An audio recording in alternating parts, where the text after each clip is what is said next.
क्या है कि हमारे बच्चा गुम हो गया था, मतलब घर से चले गया था, लेकिन एक फ्रॉड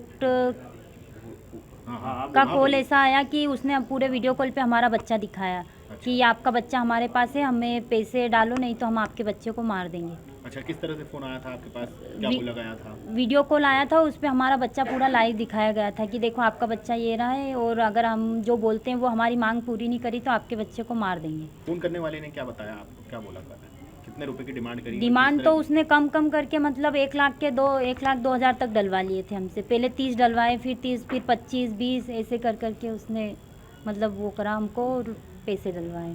एक वीडियो के अंदर क्या दिखा रहा था आपको? वीडियो के अंदर उसके हाथ में चाकू था, वो कुछ अलग ही टाइप का, और उसका फेस तो कवर था और बोले देखो ये आपका बच्चा है, और मेरे बच्चे को उसने पीठ पे चाकू मारते हुए दिखाया कि अभी तो इतना ही मारा है, अगर अगर हमारी डिमांड पूरी नहीं करी तो हम उसका गला भी काट सकते हैं। तो क्या फेक कॉल था ये? हाँ, फेक कॉल था। क्यों, कहाँ गया था आपका बच्चा जब हमारा फ़ोन आया आपको? तब तो हमारा बच्चा घर से निकल गया था, मतलब गुस्से में चले गया था वो। अच्छा, कहाँ चले गया था? वो फिर बाद में उसी नाइट को कॉल आया उसके फ्रेंड के पास कि मैं तो सांवरिया सेठ हूँ, अच्छा, ऐसा। वो फ़ोन कब आया था जो अज्ञात नंबर से फ़ोन आया था आपको जिसमें चाकू मारते हुए बताया गया? फ़ोन जो हमने सर्च करा तो वीडियो कॉल यूके का बता रहा था, और जिस नंबर से वो कॉल कर रहा था वो इंडिया का बता रहा था। ऐसे दो नंबर से कॉल करा उसने। शिकायत आपने कहाँ करी? हमने MIG थाने पर करी थी। कितने साल का बच्चा है आपका? 16 साल का है। अच्छा, किस बात को नाराज़ होके गया था ये घर से? वो पढ़ाई के चक्कर में स्कूल की बहुत सारी छुट्टियां कर ली थी, और स्कूल से कॉल आया था कि आपका बच्चा तो 2-3 महीने से इतने कम दिनों में स्कूल आ रहा है, और हमको ऐसा लगता है कि स्कूल जाता है और वो घर आ जाता है। हाँ। तो हमको पता नहीं था, फिर स्कूल भी गए थे तो पता करा तो बोले आपके बच्चों की इतनी छुट्टियां हो गई है। तो उसको थोड़ा सा डांट दिया था कि अभी एग्ज़ाम आ रही है, 10th है, तो तू छुट्टी नहीं क्यों मना रहा है, कहाँ जाता है, या फिर हमको बता नहीं पढ़ना है, ऐसा कुछ उसको बोला। तो वो शाम को फिर कोचिंग तो अच्छे से गया, फिर कोचिंग से घर नहीं आया वो। किसी दूसरे को मालूम था कि आपका बच्चा नाराज़ होकर निकला है या इस तरह से कुछ किसी नहीं, को ऐसा जानकारी? तो किसी को कुछ भी नहीं पता था।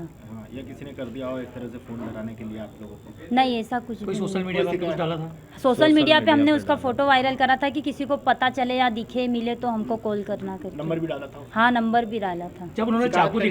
चाकू दिखाया तो किस तरह से धमकाया था? क्या चाकू दिखाया तो उसने बोला कि देखो ये आपके कट मार दिया, और बोले देखो अभी तो मैंने इतना ही करा, अगर कितने आप रुपए की डिमांड मांगी थी आपसे? डिमांड। बोल तो दिया था फिर उसने गले पे चाकू मारने की धमकी दी, और फिर बोला कि मतलब हम जितने बोले उतने आपको देना पड़ेंगे। तो पहले तो कम कम करके उसने 1,02,000 तक डलवा लिए थे, फिर लास्ट तक। आज शिकायत में क्या आश्वासन मिला आपको?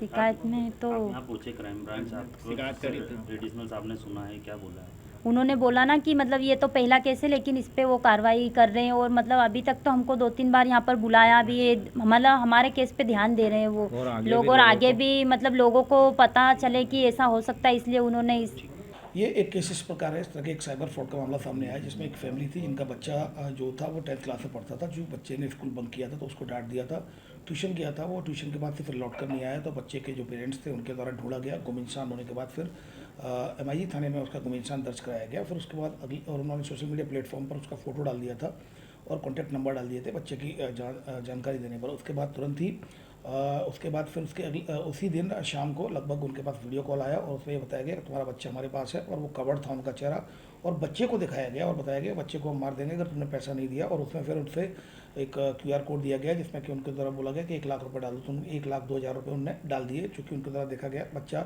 उनके पास था। अगले दिन बच्चे का फ़ोन आ गया था और बच्चा फिर वापस आ गया। बच्चा सांवरिया स्टेट गया था वो दर्शन करने के लिए मंदिर। जब बच्चे से पूछा गया तो बच्चा जो घर से नाराज होकर वो सांवरिया स्टेट गया था, फिर लौट कर वापस आ गया था, उसको किसी ने नहीं पकड़ा था। तो ये साइबर फ्रॉड का डीप फेक का मामला संभवतः ये पहला मामला है डीप फेक का, जिसमें कि बच्चे को साथ में वीडियो में दिखाया गया। क्योंकि फ़ोटो तो ऐसे कई बार मॉर्फ तरह के फ़ोटो किए जाते हैं तो फ़ोटो तो दिखाए जा सकते हैं, लेकिन इसमें इनकी फैमिली को काफ़ी विश्वास है, चूँकि जो मदर है काफ़ी एजुकेटेड लोग हैं पेरेंट्स, तो उनका पूरा कहना है कि स्ट्रांगली कि वो बच्चा जो दिखाया गया था वो हमारा ही बच्चा था। फिर उसके बाद तब जाकर उन्होंने फिर यहाँ पर कंप्लेंट की गई है, फिर 1930 में कंप्लेंट रजिस्टर कर ली गई है। अब इसमें इन्वेस्टिगेशन किया जा रहा है, इन्वेस्टिगेशन क्राइम ब्रांच के द्वारा इंक्वायरी की जाकर इसमें वैधानिक कार्रवाई की जा रही है। वीडियो में क्या दिखाया जा रहा है? चाकू मार वीडियो में बच्चे को दिखाया गया था और बच्चे को डराते हुए धमका रहे थे, पेरेंट्स को धमका रहे थे कि अगर आपने पैसा नहीं दिया तो इसको मार दिया जाएगा।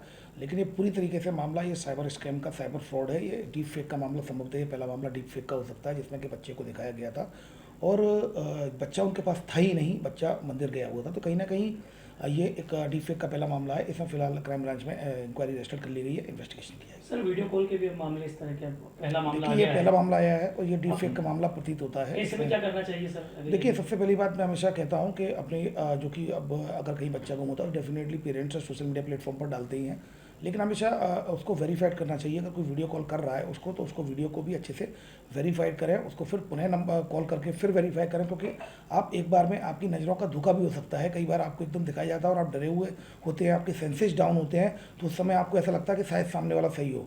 बहुत अच्छे से उसको वेरिफिकेशन करना है, वेरीफाइड करने के बाद ही आगे बढ़ना है।